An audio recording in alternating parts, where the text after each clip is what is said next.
that fragrance! Could it be? Ferdinand, I cannot help but notice the exquisite tea you're drinking. Not many can appreciate it, let alone recognize it. I'm impressed. Perhaps you would be so good as to indulge me with a cup? By all means, allow me to pour.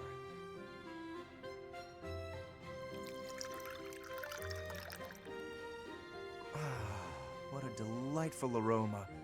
When I close my eyes, I feel as though I've wandered into a rose garden.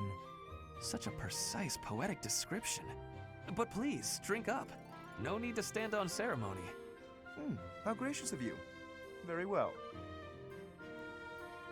Flavor, fragrance, and hue, all in fine harmony. This is a most superior brew. And in a market saturated by pale imitation, no less, you did well to acquire such fine fare. You are clearly quite passionate about tea. And more than just passionate. You know what it takes to brew a fine cup. To say nothing of your flawless etiquette and sterling attentiveness. Certainly, proper etiquette at tea time is one of the surest hallmarks of quality breeding. And the extent of one's attentiveness is quite often indicative of the depth of one's character. The ability of a person of fine stock to exhibit a rich quality of character is precisely what determines whether one is worthy to be called noble. And all of that can be seen in how one handles such a simple thing as a cup of tea. Ah, marvelously put, Lorenz. I can tell you have given much thought to this subject. And if I may, I have always considered you to be the very model of noble comportment. Likewise, this has certainly been an extraordinarily meaningful cup of tea. I wholeheartedly concur. Before we part ways, I would like to offer you some of these leaves. Truly? Well, I'm flattered, but I cannot simply accept them without offering something in exchange. You simply must allow me to host you in turn, by way of recompense. We shall drink from House Gloucester's finest teacups and enjoy the loveliest of its cakes. That sounds exquisite. I look forward to it.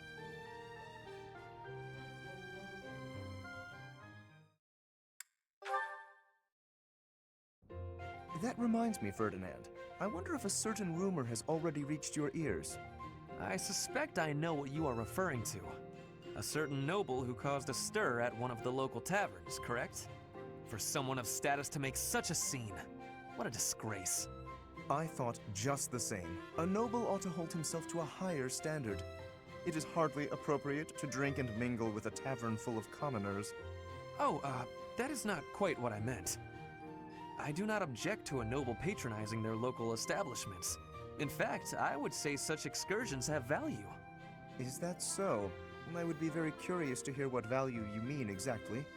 But allow me first to venture a guess. Is it that you suppose it is proper for a noble to bolster a town's wealth with his patronage? If that is your thinking, then I would counter that whatever one adds to a merchant's coffers seldom makes it to the pockets of the townsfolk.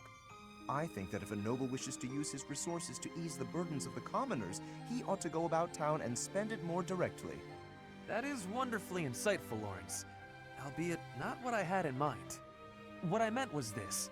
We can benefit from crossing the threshold and learning more about regular folk. We scarcely understand the reality of their lives. In turn, they do not know about us.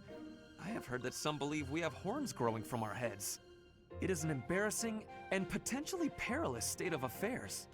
You are quite right.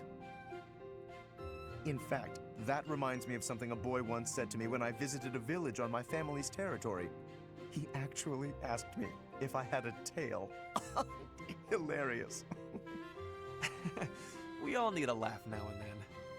As a man of status, I feel it is my calling to right the world's wrongs, but there is only so much I can do alone.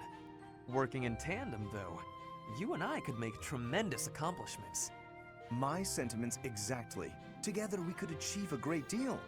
Though the circumstances of birth may have placed one of us in the Empire and the other in the Alliance, we can still aim for a brighter future together. Yes, precisely. Together, there is nothing that we cannot accomplish.